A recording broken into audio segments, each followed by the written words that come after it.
everyone, welcome to Home Cooking with me Hema Subramanian.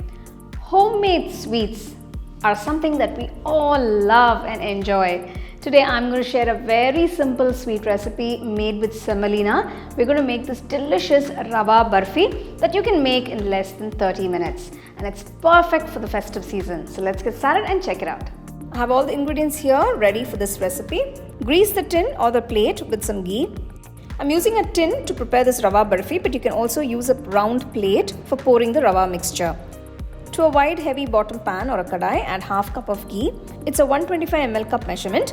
Once the ghee is melted, add 3 tablespoons of gram flour or besan. Keeping the flame on medium, roast the gram flour in the ghee for about 2 to 3 minutes. Let the gram flour completely dissolve and cook in the ghee. After 2 minutes, you will get a nice aroma from the roasted gram flour.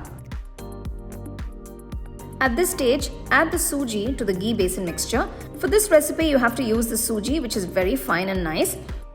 Now I'm adding the fine sooji rava. It is 1.5 cups of sooji. If you don't have the fine sooji rava at home, you can just pulse the regular sooji rava once or twice and use it. Mix it all well, keeping the flame on low. Mix the sooji rava along with the besan and ghee. Roast this on medium-low flame for about 5 minutes. Once you get a nice aroma, remove from the stove and keep it aside. To a saucepan, take 3/4 cup of sugar. Take the same quantity of water and add it to the saucepan. Mix it well. Let the sugar get fully dissolved in water and boil. The sugar syrup has been boiling for about 5 minutes now. Let's check on the consistency.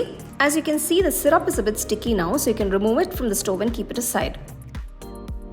Keep the pan back on the stove and heat it slightly. Now add the sugar syrup into the mixture and mix it all together. Once the rava absorbs all the sugar syrup, add 3 tablespoons of milk powder to it. Give it all a nice quick mix. The Barfi mixture is binding very well. Add a teaspoon of cardamom powder and the remaining ghee and mix everything so it's all well combined. Keeping the flame on low, continue to cook the Barfi mixture for some more time.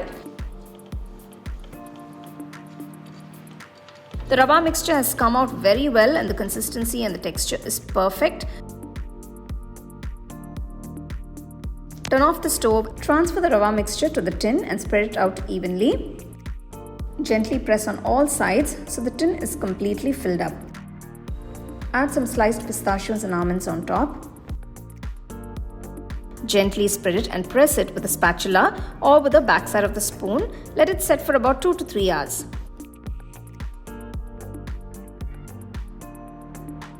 To remove the Rava Burfi, flip the tin over and gently remove the tin. You can see how beautifully it's set. Now you can cut the slab into desired shape and size. I am cutting it into diamonds. Enjoy this delicious and yummy Rava Burfi. It makes for a perfect festive sweet treat that you can whip up in no time. But you can see how quickly we've made that beautiful Rava Burfi. Now I can't wait to try it. Look at that.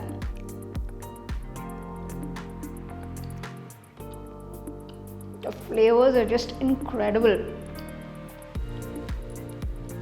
Oh my god. It's a great Halwai style Burfi that you can easily make at home. So if you have guests or relatives or friends coming over, this is something that you can make and impress them. Make sure you store it in a nice airtight box and it'll be fresh for up to 2 to 3 days. Do give it a try, share it with your family and friends and let me know how it turned out for you guys.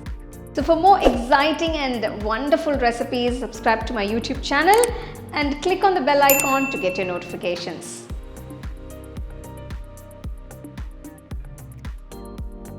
The second edition of the home cooking book is now available on Amazon as well as on shop.homecookingshow.in.